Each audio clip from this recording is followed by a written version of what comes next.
Hey,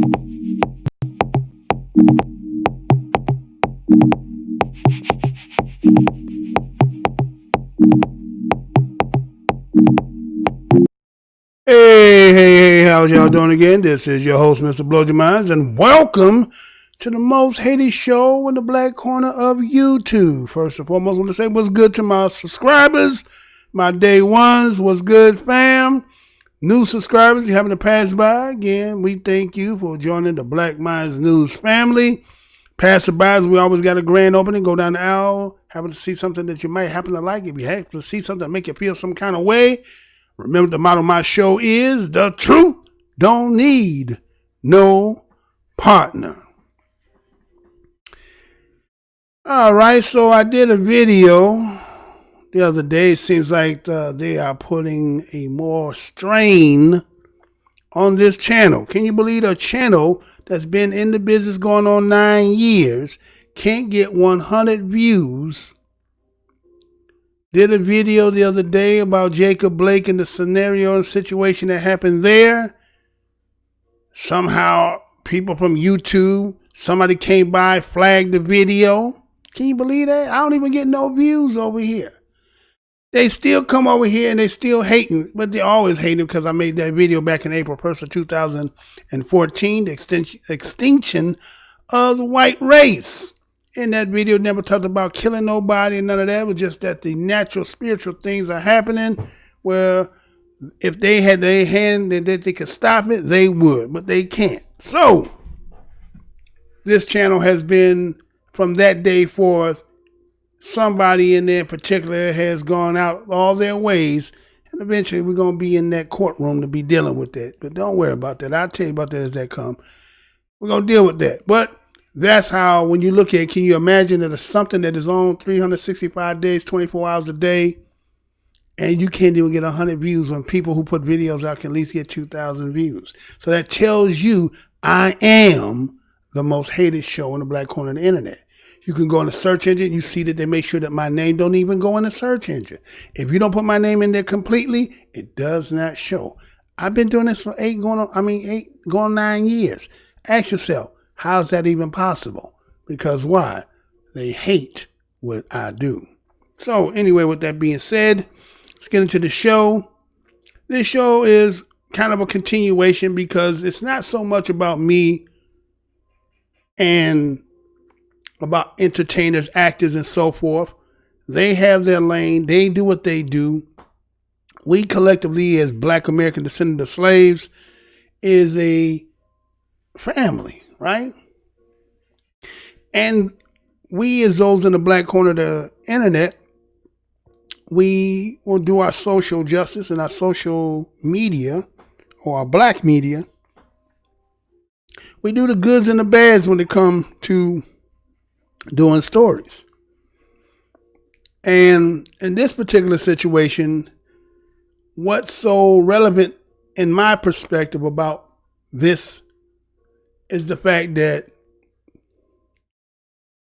you have those who are cut from the cloth, as I say, based on the injustices that continue to happen in this country that befalling black men and as well as black women, being brutalized or excessive force and killing by the administrations, municipality administrations and officers.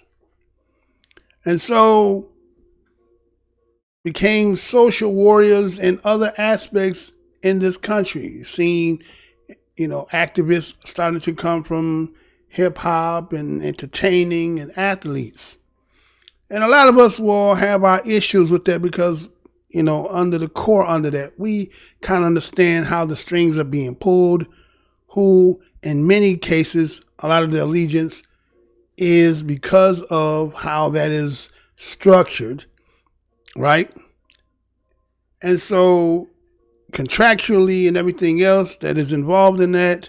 So we just kind of say, okay, these are not the people that you would want to, as Malcolm would say, you don't have athletes and entertainers and things like that to be on behest of your situations when they're dealing with, politics. And so I did that last video, or the last show that I did, was based on the fact that I looked at the situation with LeBron James. Now, those, again, who ever watches of this show, remember when the Tamir Rice situation happened, I went out and I criticized LeBron for not, when the microphones came to his face and to talk about the Tamir Rice situation, he actually talked about this situation that happened in the club. I think it was in Miami. Was it Miami? I think it was. And he had more details about that than right in his hometown, a little young man who probably idolized and looked up to him. And he failed the smell test. And situations after that had arisen after that, so forth.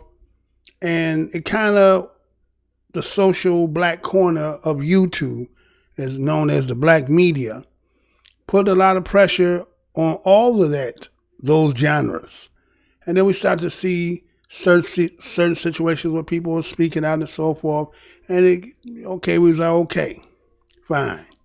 They're trying to do a little bit, and that's okay. Again, a lot of people wanted them to sacrifice everything. But again, if you understand how the game goes, you say, if you're not willing to give up everything, then how you expect somebody else to give up everything they're doing? But now time has elapsed. More situations have happened. The spotlight has gotten bigger, to the simple fact that the organization that they work for decided that they wanted to be showing its allegiance to black Americans and social justice based on the things that happened in the NFL with Colin Kaepernick and so things like that. But the NBA decided to put, names on the back of the jerseys, to put slogans on the court, and that allowed them that on the platforms that they can speak out on social justice, with their let's say their acceptance. So then we had the Jacob Blake situation take place.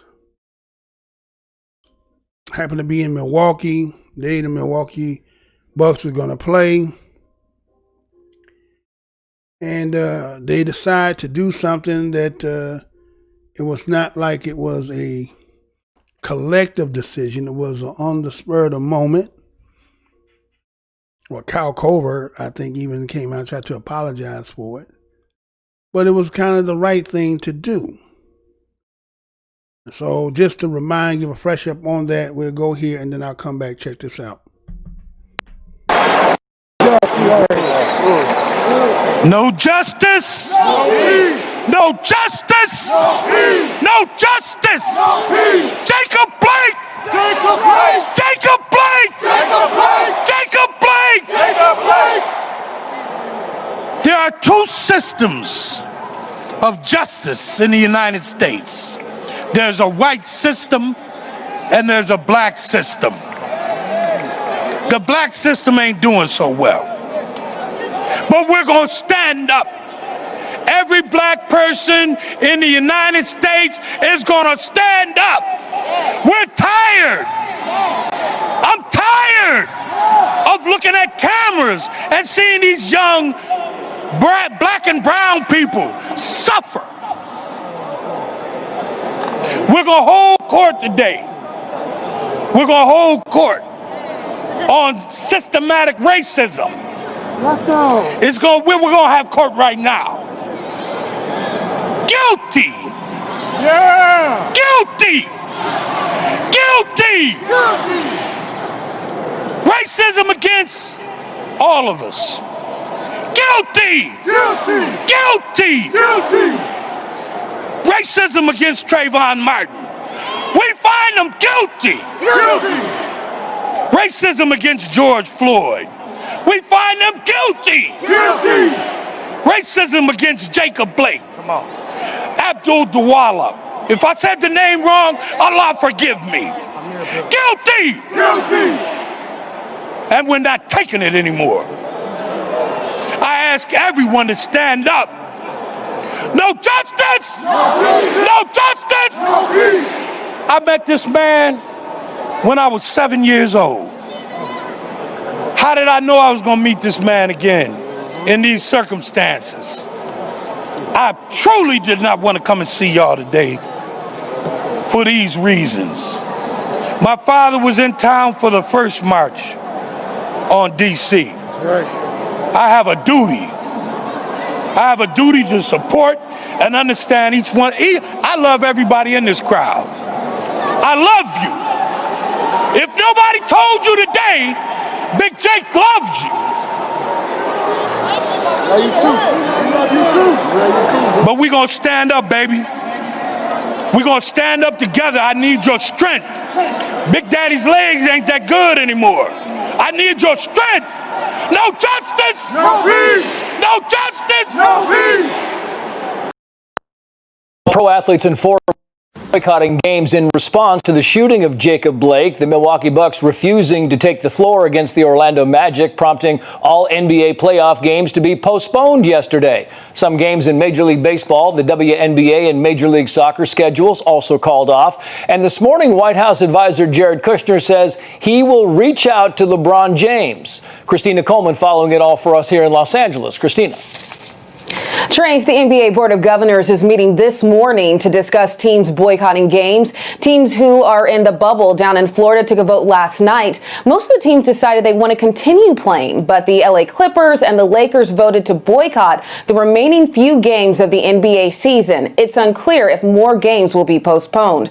A total of 3 NBA playoff games were postponed yesterday after the Milwaukee Bucks refused to play Game 5 in protest of the shooting of Jacob Blake in Kenosha. And in solidarity, games in Major League Baseball, the WNBA, Major League Soccer, and some tennis matches have been postponed. The Lakers also released this statement saying in part, quote, 80% of NBA players are black men. We cannot love them for the joy and entertainment that they bring to the world, yet sit in silence and fail to use our platforms and resources to amplify their voices when they demand the justice and equality that America has promised us all. And LA Clippers coach Doc Rivers got emotional over Blake's shooting.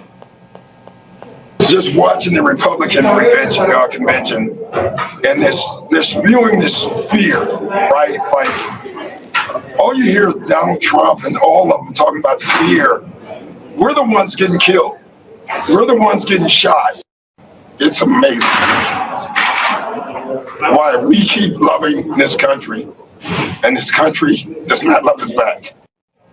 Despite frustration among athletes, not everyone is a fan of the boycott. Sports radio host Clay Davis tweeted in part, quote, the NBA has zero control over the justice system, nor should they. There was no logic to this decision not to play and no tangible result the NBA can provide. Also, some Democrats are weighing in too. Bernie Sanders says he supports players striking for racial justice, and presidential candidate Joe Biden tweeted that these players are using their platform for good. And at this point, it's unclear when the postponed games will be rescheduled. Trace? Yeah, indeed it is. Christina Coleman live for us.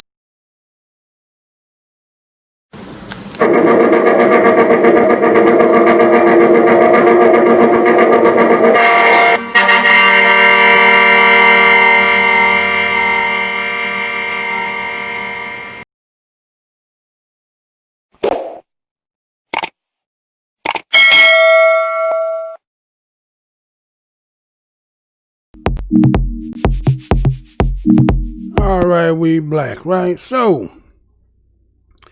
you seen originally there, you seen the father, Jacob Blake Sr. in Washington, D.C. They had the event there.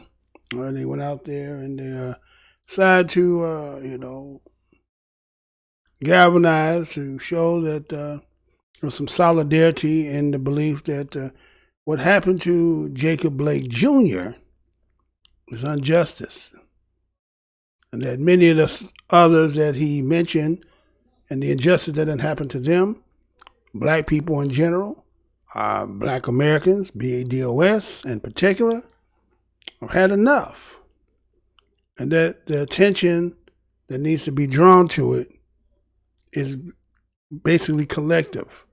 Not just here in the United States, it has gone almost global. And so we see that from that situation that the NBA decided to go ahead and they said boycott originally. They ended up just being a postpone. And then after the day of that original day of what they would say just taking a day off, a meeting took place behind closed doors, right? And then they talked about this here. They said LeBron turned off younger players when speaking at meeting, analysts say, right? LeBron turned off younger players when speaking at meeting, analysts say. Now, you know, LeBron James being the marquee player of the NBA, according to the way they wrote this article, they had talked about that he turned everybody off based on the things that he was talking about in that meeting, right? And so they had supposedly got together to discuss whether to resume the playoffs, right? We see the end result of that. We see that they end up going back. But the reason why I want to talk about that is because of what took place, how they end up getting back. Now, for a lot of people that are not interested in, have no interest in the NBA with LeBron, they see no significance as to what this have to do with what's going on with, injustice, civil rights, and so forth, and things like that. But let me show you something here. And according what they wanted to do, we had Stephen A. Smith. Now, those who haven't watched my show over here, we talked about Stephen A. Smith because Stephen A. Smith, again, he will generalize and say that he's a black man. We're not here to dispute whether he's a black man. What we're here to say is that he is not cut from the cloth of BADOS, which is Black American descendant of slaves. And when you're not cut from BADOS and you just, bridge yourself in to be part of the black family, people try to act as if like there's a part of you in your history that you can disconnect yourself from other people when they're going through things. And there's actually a disconnect of your full understanding of why they do what they do, because it's not really, you may have same circumstances and a history that are similar, but the experience are not the same. And a lot of people try to mask over and make it seem as if like, well, I'm black, we were slaves, but the experience from where you come from are entirely different. And so, according to how they wrote the article, they said that now they're saying Stephen A. Smith is doing the talking. And as I'm saying about Stephen A. Smith being a person who coming from the islands who would come here to, were brought to the United States. My parents came from him and he grew up here. Being first generation, the question I have to ask you is, do you really understand the United States, regardless of whatever your age might be? Do you not understand that if you have parents who came here to, migrated from somewhere else, that had to learn the culture and so forth, how much knowledge do they really can impart in you about the country they have now migrated to? You're going to have a more somewhat based on your experience because of your youth and growing up here and going through the ins and outs, but still even you lack very in-depth knowledge of America. You have a surface understanding. What Black American descendant of slaves have a deep internal genetic lineage tied to this place. And a lot of people try to make this seem like this is insignificant. I don't understand y'all, other than the fact that either you intentionally are trying to be whatever game you think you might be playing. But if you came to me with it, I'm going to set you straight. Okay? So accordingly, he's saying that LeBron, he used the term out of pocket. Now, I don't know if that's a, somewhere else term. I know it's BADOS. These are, terms and slogans and, verbiage we use. But he said he was out of pocket, right? And he said that the fashion turned these young players off. Now, what could LeBron say that would turn the young cats off? Because again, remember, as in this story, it told you that 90% or 80% of the NBA is black. But as I told in the video the other day, that 80% saying the term black don't necessarily mean that all of them are BADOS. You have those from French, Canada, from the continent of Africa, and so on and so on, right? So when you boil that number down to the true percentage, it's going to get even smaller, right? So even with that smaller number, what will represent those of the totality of BADOS, you're still going to have those based on who reared them, where they come from, are they a mixed bag? You get what I'm saying? And so they may have a different perspective about life and being black in total. So here's a person who's advocating on behalf of BADOS as being the face, being supported by the second person who is the most, I guess you would say the second marquee would be the vice president of it. And it seems that collectively, they could not hold the weight to substantiate the position they wanted. And so they want to blame the fact that it was LeBron in the way that he talked, that he turned them off. Now, the only thing that I could think that would turn those off from the position that, let's say, if LeBron was talking about, as they were stating, he wanted to make it about, let's just discontinue the playoffs and let that be it, and then allow them to make time to the next season come so that these people who are in these positions can work something out to try to come with some way to influence some kind of changes, right? But that's not what they're trying to sell on this article here. What they're trying to make it seem as if the younger players don't have the same mindset. They don't see the world the same way as you do. But they're not telling you the core underlining is the fact that a lot of them are not BADOS. So they don't have a true allegiance. Now, people can say, I'm proud and black, but again, as the temperature gets hotter in the kitchen, are you willing to sacrifice everything to return back to, because being a migrant, you can be deported, right?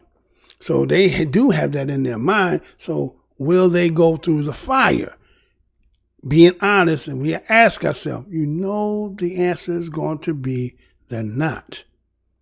So the hard stance that a BADOS can take is because there's nowhere to take you. This is just going to be your home. You'll be ostracized, blackballed, and everything else, but this is your home. This has always been your home, right? So to sell the fact that the younger ones were not in and were turned off by what LeBron was saying is them playing divide. You get what I'm saying? They were dividing the scenario. And so you see that Stephen A. Smith, again, remember what Stephen A. Smith said originally when he was talking about why they shouldn't and how they should uphold the contract and how those of the NBA will be losing millions and billions of dollars and so forth. He, as the company man, right? And he felt like the position you was taking and what is the foregone conclusion to your plan or wait a minute. That ain't how the game work. But see, that's because you're not all in. You're only in you and a lot of other ones who are out here commentating. It seemed to be a theme, the way I'm looking at it, that a lot of the people who are doing a lot of this are not really cut from our cloth. If you're really paying attention, you'll see it. So they got Stephen A. Smith, same thing he did with the Kaepernick situation. He's talking about what Kaepernick was saying, well, he didn't want to sign no kind of contract or to waive. And he went all out on it, right? Advocating, again, corporate man, okay? So he's doing the same thing here, but he's writing, isn't, third person about the information he's getting, and this is what he was told. And so he goes on and says that this is a new day, it's a new generation, right? He said, based on the shows of the previous shows that he talked about how the younger generations and how protesting in the streets. Now he tried to equate that those that were protesting in the street are very similar to the same thought and mind and spirit as those in the NBA, the younger ones. How can you really assess that and say that to be fact? Because you don't know the ones the younger ones are out there protesting, you assume that you think that what you're saying is true. But there's a fact to those who are in the NBA because we know exactly who they are. And when you go ahead and break it down, what you'll notice is that there's 15 men on a roster. There's 8 and 7. They split it up. Certain teams, like let's say the Brooklyn Nets, have a overwhelming of BADOS. Then there's some teams that have overwhelming that are more of foreign, but they try to make it balanced, 8 and 7. So let's just say you have an 8 and 7, right? 8 BADOS and 7 of those who would be, let's say, migrants, right? Immigrants. So that means that you have the majority, but any one of the 8 on your side switch to the other side, then you don't hold the position as a team, right? On this thing that could be what you as BADOS know to be true and the thing that you want to stand on because, again, this is your ancestors from the blood, sweat, and tears that you come from. So what they try to play on this fact is just being black.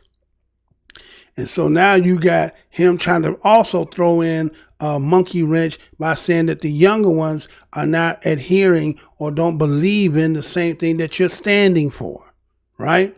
And then they try to make it seem the way that he spoke to them. Now, again, if you cut from BADOS, it's like today's time. We grew up where you talk shit, for fun. We sat on the corners, didn't have no money, got a bunch of our friends, and, start talking shit, talk about some things, some funny shit that happened or some serious shit about it, whatever. But that's what we did. So you learn to get a tough skin. That was just how it was. Now, sometimes we grow up in households where we have some parents who are a little hard and rough and, cussing and whatever. That's part of it. Now, if you come out of the salt soak now or put you in the corner and time out, can't raise the voice past 2, then if somebody is being fervent and strong about a position that, again, you may say that they talking out of pocket to you, but this might be something that is the core feeling of this. What they always try to say, we emotional. No, it be coming from a place of real. And see, when y'all are taught by white folks to suppress your feelings and emotions, because otherwise it makes you seem like you're weak. But the people who don't seem to be doing all this, don't show no tears and don't cry, be some of the most craziest motherfuckers that the world has ever damn seen. Do I need to say that again? Or you got it the first time? So there ain't nothing wrong with sometimes letting out some damn pressure and emotion when the situation arises and when it's called for. So now those who are soft and can't accept it or don't want to actually understand it because they don't see the benefit in it for them, then yes, they're going to be in opposition. So the person who is advocating on behalf of himself and those who are like himself, he's trying to convince you why you should be doing what you need to be doing.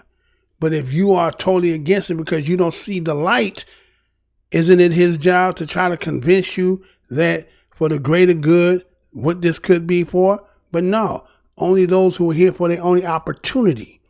See, you're only here for what you are here. And that's what a lot of people who come here from other places don't realize, how you have been a hindrance.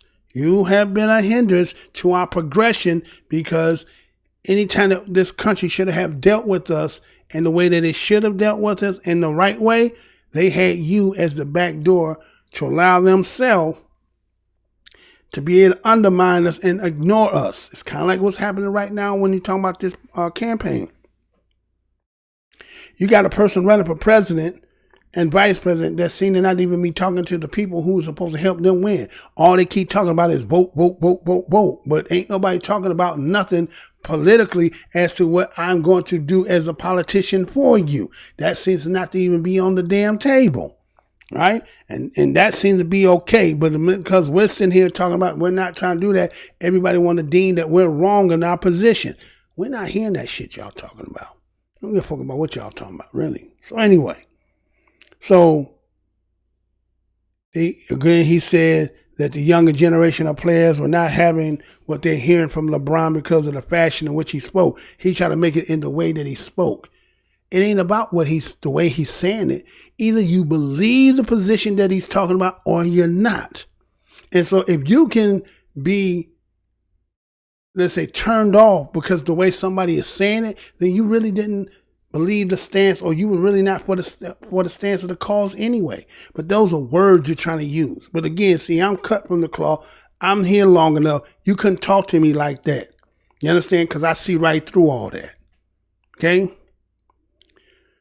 So we see that they try to use this, and then they, it got to the point where they said that LeBron got angry, stormed out of the meeting. They cast a vote, come back that the majority of the players decided to say they want to stay, right? So we got a lot of people saying, well, this meeting ended up becoming dysfunctional. So again, so they're using these little terms, dysfunctional. And who do you hear them always trying to use dysfunctional? These are code word for blacks. The disorganization, dysfunctional ways of how they operate. Again, only we understand what we truly been in here. Everybody else is window shopping, looking from the outside in, thinking that somehow you know what it is to wear the clothes. Or even if you put on the clothes, you still somehow think you still the mannequin, and you're not. You just bought some clothes. You know what I'm saying? And so what happens is they say they got emotional all over the place, they say. They said that Udonis Haslam, he pressed James and asked the star what he was planning to do, right? And so according to what they say, that LeBron was like, we out of here, right? Walked out with almost all his teammates. They said the one teammate out of the whole group that did not go was Dwight Howard, right? And so players and all other teams voted to resume the season. So they had 16 teams, Clippers and Lakers, except for Dwight Howard. So there had to be another team. But anyway, that's what ended up happening, right? And that's what they're talking about. So they used that to try, again, to use the propaganda to say that the younger players were not in the same mindset and heart and spirit. They don't believe that the United States, and they don't believe that this country is racist. They don't believe that there's an injustice by the police. That's what that whole thing is trying to use and talk about, right? And so I remember an article that came out some time back, right? And this article was showing when you talk about the NBA, right? When you talk about the NBA, the NBA has a familiarity when it comes to the design and how it runs, right? And until somebody actually show you and get you to look at it, you may not even recognize that, right? So let me show you this. It was an article that had came up some time back. Do we got that? I don't know if we got that or not. See if we got that or not. I'm not sure. Let's see. No, that's not it, though. That's not it.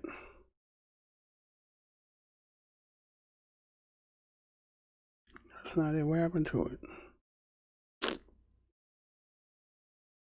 What the hell happened to it? I'm going to have to go in here and I'm going to have to cut this, right? I'm going to have to cut it.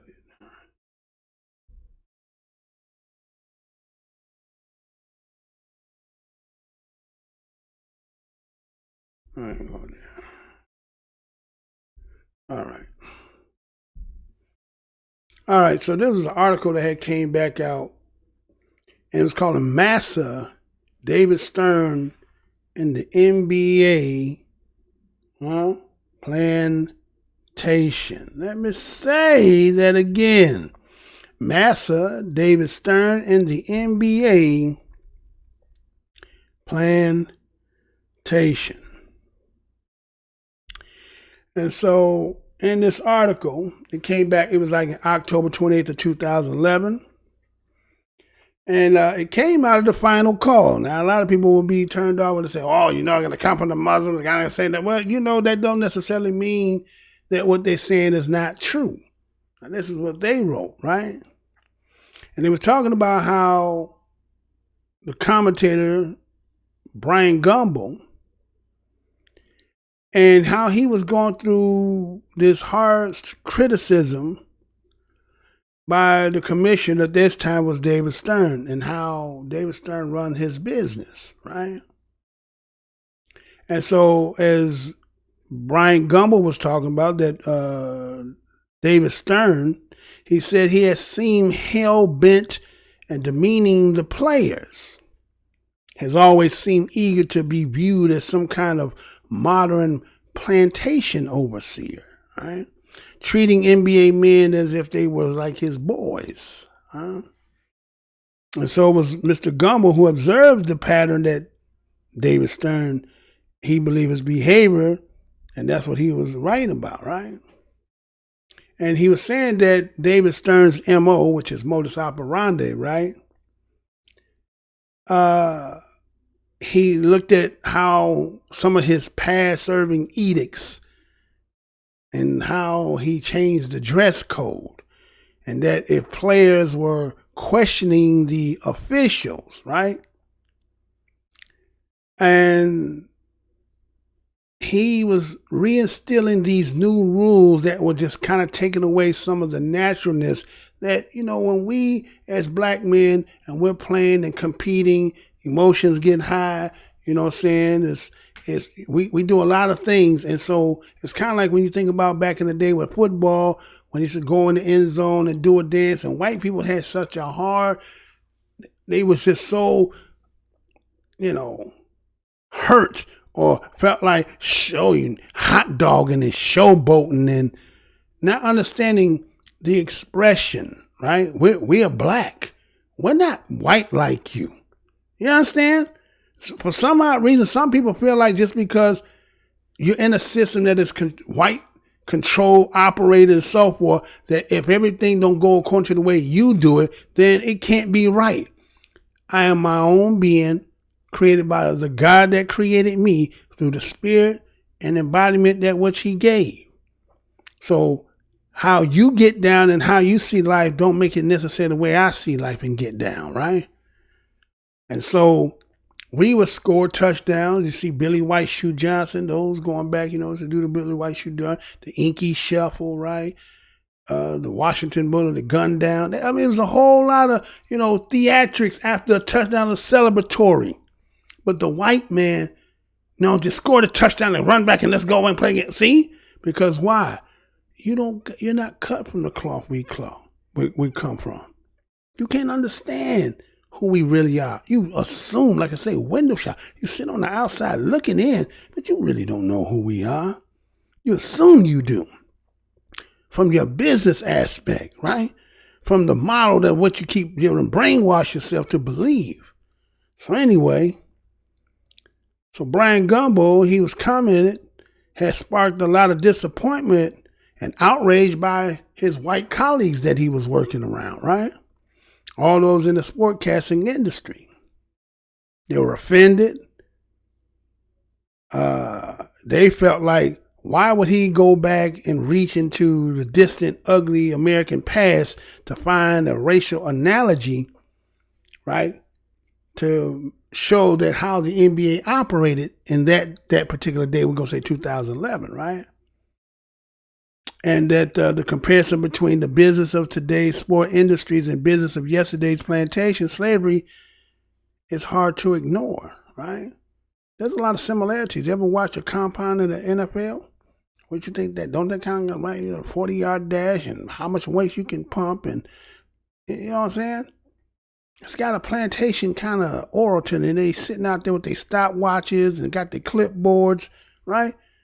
So there's a lot of parallels when you start looking at this.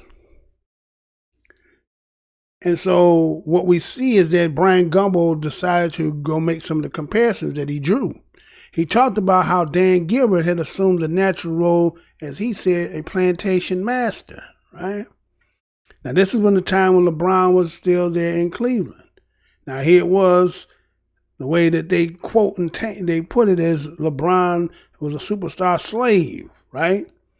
But LeBron had got to the point where he decided he was going to leave his place of employment, right?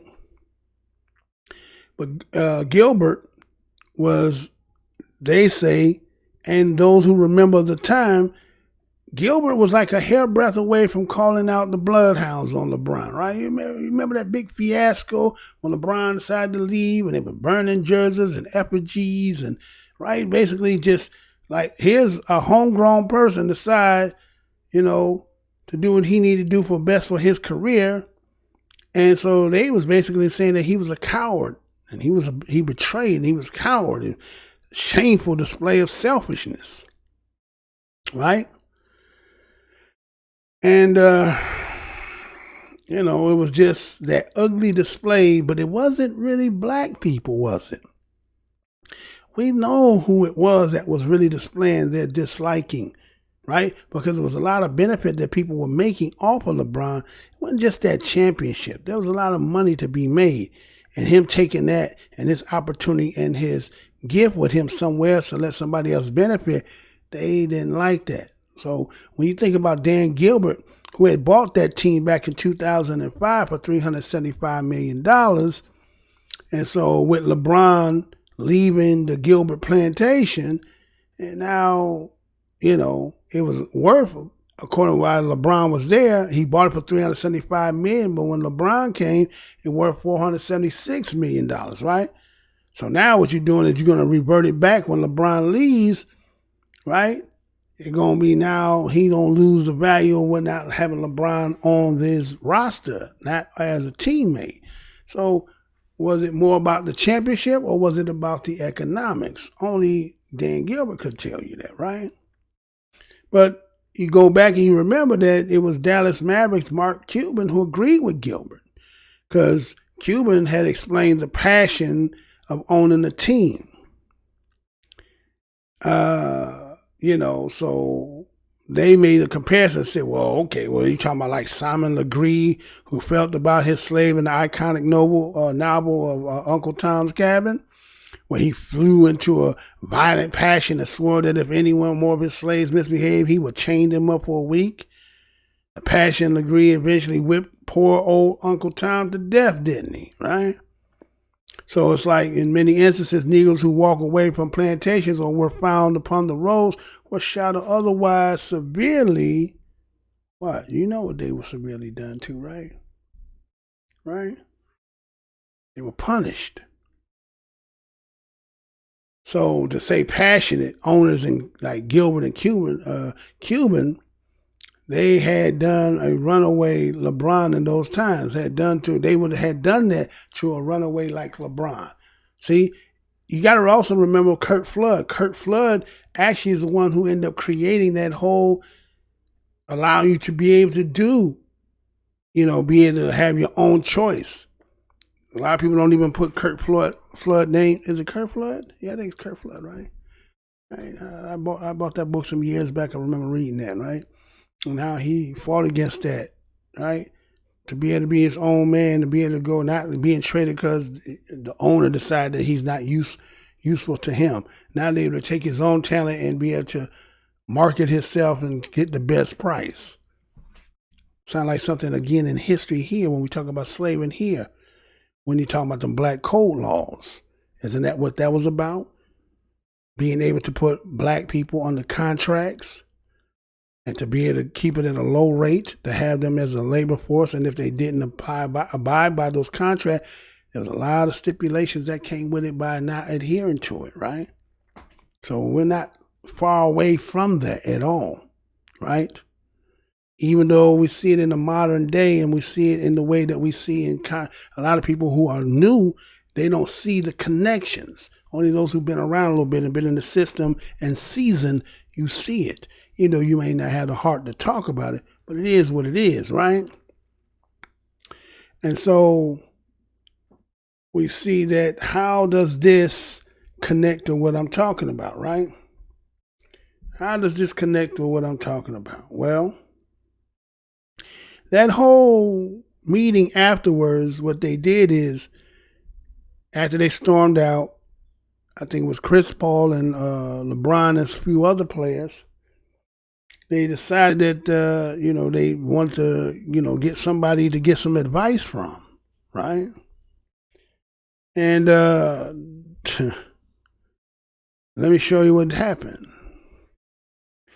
So, report LeBron James reached out to who? Barack Obama for advice after players' meeting. Let me say that again. Report LeBron James reached out to Barack Obama for advice after players' meeting. Right? So remember, they voted to come back. And remember, LeBron and them left and said they was done with it. But what happened is he goes and called call Barack Obama. Now, for some people hearing that name, they feel like, yes, that's a good person to go to. That's somebody who can find, who knows what the system is, and he would do the right thing. He's gonna tell them right. So what did he do, right? And that's what you got to look at. What was the conversation and what happened between them, right? And according to what they wrote, what did they say? Let's see if we got that or not. Do we got that? Okay, I think we got that. So accordingly, LeBron made his vote. He wanted to be out, but there wasn't a plan. Now that's what they trying to say.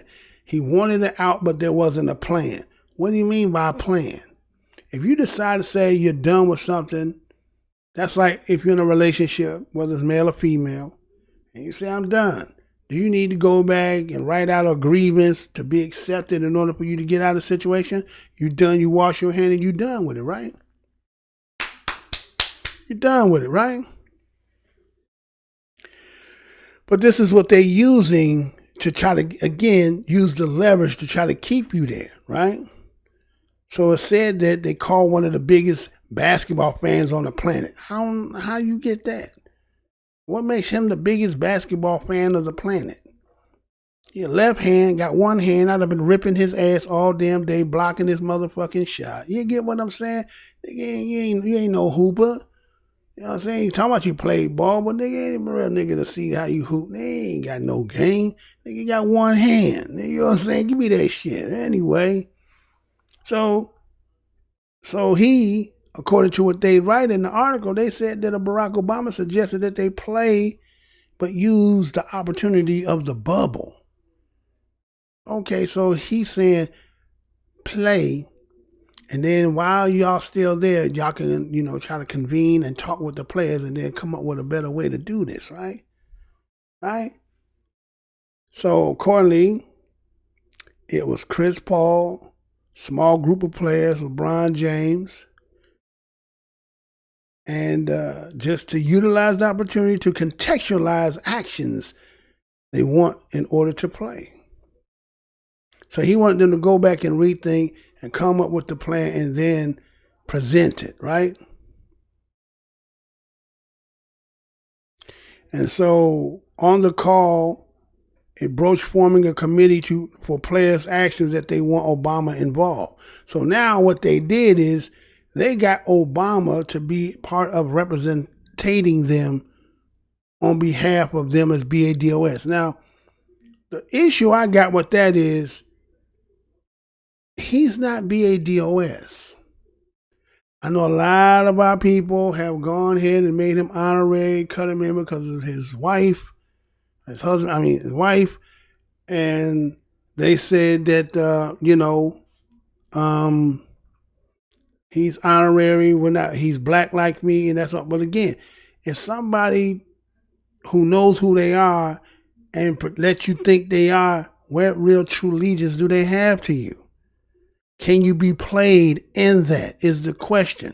Can somebody play you based on the fact that you assume that who you thought they were and use that for their own leverage? What are you talking about, Mr. Blow Your Mind? What am I talking about? What am I talking about? Well, let's see.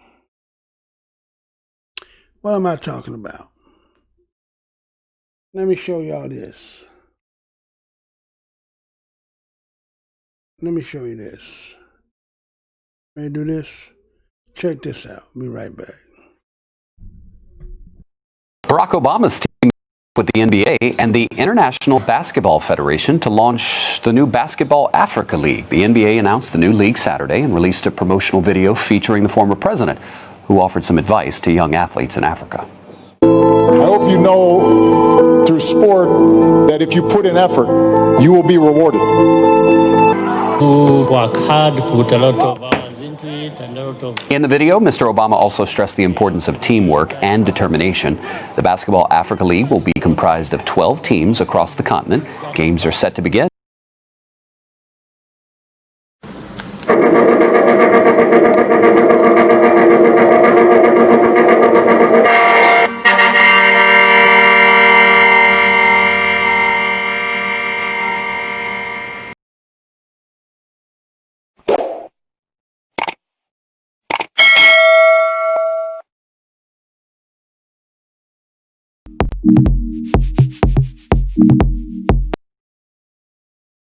Back, right? We're back, right? So, did you even know that? Did you have any idea of that? Did any of y'all have any idea that Barack Obama had his own league? Did you even know? No, you didn't have none of that because they kept it hush-hush on the low, right? Unless you like myself who do news shows primarily every day.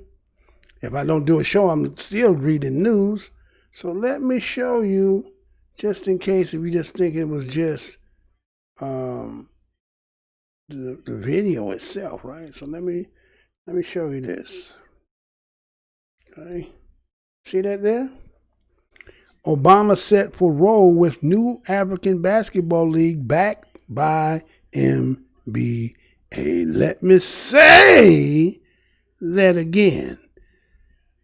Obama set for role with new African basketball league backed by NBA. So, when LeBron and them went and called to call Obama, is this script to us, or was that just we gonna call him up because we need his advice? Think about it. Are they playing script with us? Because if he's, and they won't actually say that it's his league, they say a role, right? They trying to make, oh, he has a role in it. He's going to have a role in it. What do you mean a role? He's not an ex-basketball player of any significance, right? And when you go back and look at some of the other stuff during his administration and how he got them to get AFCON into the nation, you understand? So anyway, you see that Barack Obama has been backed plans for a new basketball league in Africa, huh? Who's backing him? The NBA, right? So here it is that LeBron James and them have decided to go to him for advice that's talking about boycotting the NBA when he's a partner with the NBA. So how that gonna work? How that supposed to work? Huh? Former United States President shared his support for the collaboration between the NBA and the Basketball Global Governing Body, the FIBA, to create an elite competition involving several African countries. This is money. This is business. And he's involved in this. So he won. Then I'm going to show you something else that his stance is, right? Now, what they won't disclose, again, they won't say, well, he's directly involved with the Basketball African League, which means he is. How you going to say you don't know if he is? So what's the point of having all this talking about? He's like David Stern of that league, right? Right? Undisclosed to the rest of everybody else, right? So they just unclear as to what real part he got that he plays into. They really don't know. We just know that Obama is participating, is going to be backed by the NBA. And so my question again becomes, wait a minute. Wait a minute. You got a 12-team league. They started supposedly in January 2020 of this year. Now, I don't know because of what happened with the coronavirus and so forth like that, whether it got off the ground or not, right? I'm not sure whether it did or not, okay? I remember seeing earlier, because I think I had mentioned this in one of my shows, but, you know, some of the teams that say they got 12 teams. You got Angola, Egypt, Kenya, Morocco, Nigeria, Rwanda, Senegal, South Africa, Tunisia, right? And so they say they're going to have a two teams in the league. No nation will be allowed to have more than 2 teams in the league. And so you got the NBA commissioner, Adam Silver, and was excited that Mr. Obama wanted to have a role in the initiative. They're not trying to make it seem like he has some little role. No, he has to be the commissioner of it, right? How was the NBA just going to be able to put a league in there? They needed somebody who has some ties in there. You get what I'm saying? Well, why don't you just be upfront about it? So I know many of you don't know that. I'm just assuming that. I'm not going to say that you didn't know. I'm just going to say, assuming that you didn't know this. Then you understand now that when they said LeBron and them came to talk to Obama, why would Obama try to give you advice to go against what he's got his hand to make his butter his bread with, right? So that's why he told you to go back and play. You get it now? That's why he told you to go back and play, right? And so, ain't that something? But let me show you this other kick in the head. Here's the other kick in the head. Because as I told you about plantation, right? When we're talking about plantation and owners like that, do everybody remember this that Mitch McConnell had said? Check this out, I'll be right back. Were you that your great-great-grandfathers were slave owners in Alabama before the Civil War, and has that revelation caused you to change your position on reparations? You know, I find myself once again in the same position as President Obama. We both oppose reparations, and we both are the descendants of slaves.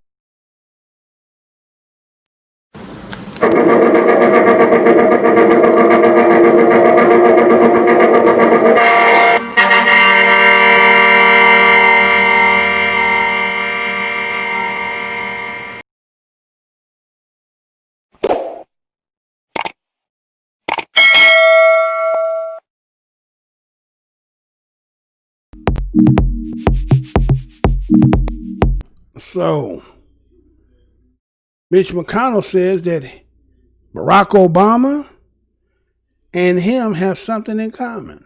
One, they come from lineage of slave owners in the United States. And two, like himself, who is anti-reparation, Barack Obama as well is anti-reparations.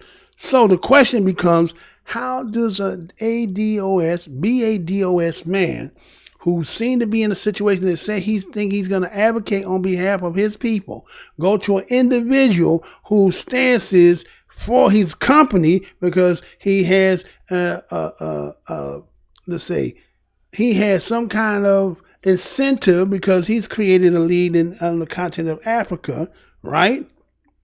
Why would he try to tell you to make a stance that's going to collapse and make the money that he's trying to make? Then you have to say, was this all script?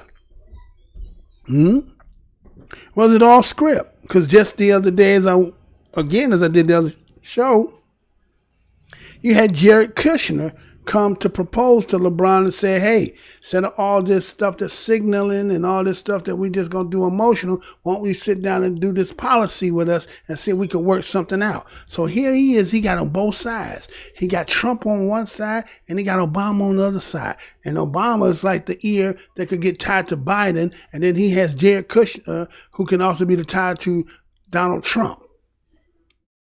But is this all a farce? Is this all a game? I just laid down how you're looking at these cats. This cat ain't for no reparation. This cat is he's of the lineage of slave owners. What makes y'all think that he gonna do anything that's really gonna change the game? Y'all tell me what y'all think, man. I just want to propose this once again, because, you know, many of us ain't going to talk like this. We ain't gonna really talk it the way it is. But again, I'm the most hated show in the black corner of the internet. Again, subscribe, share. Go over to my other channel, Black MINDZ TV. It's like the spelling here, BLAK MINDZ TV. Subscribe over there. Help that channel to get up so I can get us 1,000 subscribers. And then, again, for those who be trying to ask me how they can help support, this is how you can help support. At least just go there and help me to get the 1,000, and I'll work it from that point there.